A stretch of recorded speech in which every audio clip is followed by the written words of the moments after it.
Welcome back to the Taiken Ramen channel. Today we're getting back to the basics and revisiting one of my most popular recipes, Tantanmen.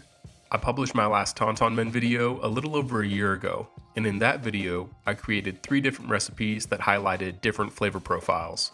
Today I'm combining my favorite parts of those 3 recipes into one epic Tantanmen that absolutely slaps. Let's get started. The broth for this bowl is a basic tonkotsu. Tantanmen is a spicy dish, so the rich and fatty broth create a really nice, soft backdrop for some intense flavors to shine. I gave about 5 pounds of pork neck bones an overnight soak, dumped out the forbidden Kool-Aid, oh yeah! And then put them through a 10-minute blanch. Afterwards, I covered them in water and set them to a high boil. After 10 hours, the broth was thick and emulsified, so I strained it out and reserved for the final plating. Broth complete. The tare for this bowl is really where the money is made. The last Tantanmen video had 3 tares. One that relied on lots of legumes, one that had a ton of peanut butter, and one that was super smoky.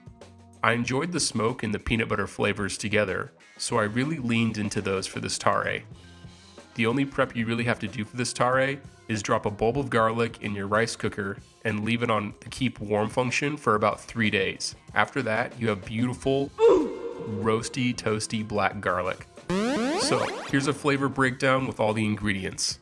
You can see that there is a big emphasis on sesame flavor since that characterizes the dish. We have black sesame seeds, peanut butter, tahini, and smoked sesame oil. Speaking of smoked, we have our black garlic and our smoked sea salt. This leads us over to spice, where we have ichimi togarashi and Szechuan chili oil. And finally, for richness, koikuchi shoyu and cashew milk.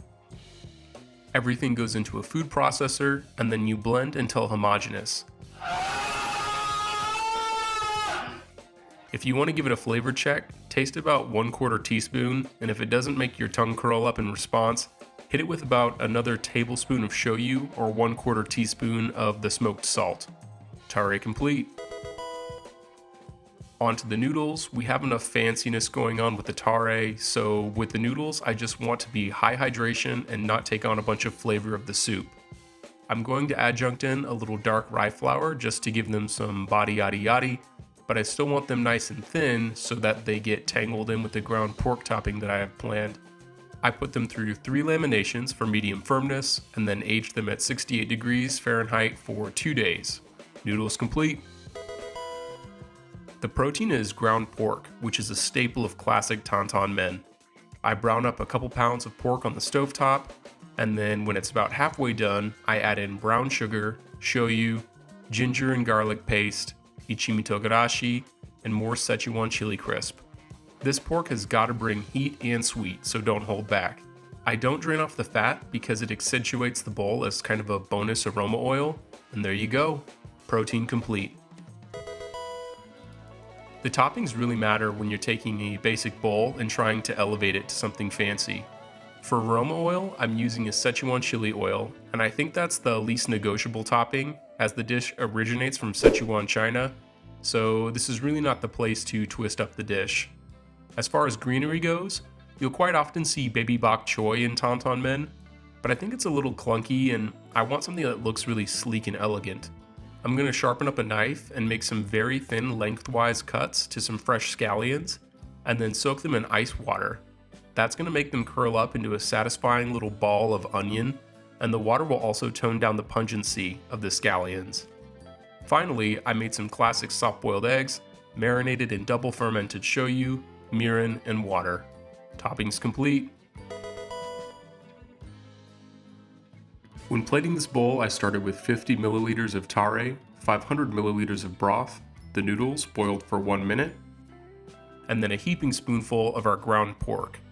Egg goes on the side, uncut for a subdued look, and then we drop in the flare with the onion curls. The Szechuan chili oil is the final touch, and there you have it, my fancy new Tantanmen. They grow up so fast. I will always own the critique that my dishes are often a little fringe or push the boundary of what should or shouldn't be fused, and that makes the return to something classic deeply satisfying.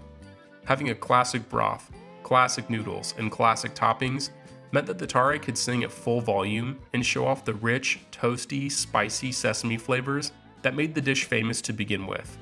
No matter what your ramen style is, it feels good to get back to the roots, and it tastes even better. Thanks for joining me for another bowl. Let me know your thoughts and requests in the comments. I love hearing from you all. I look forward to seeing you again. Please consider subscribing for more.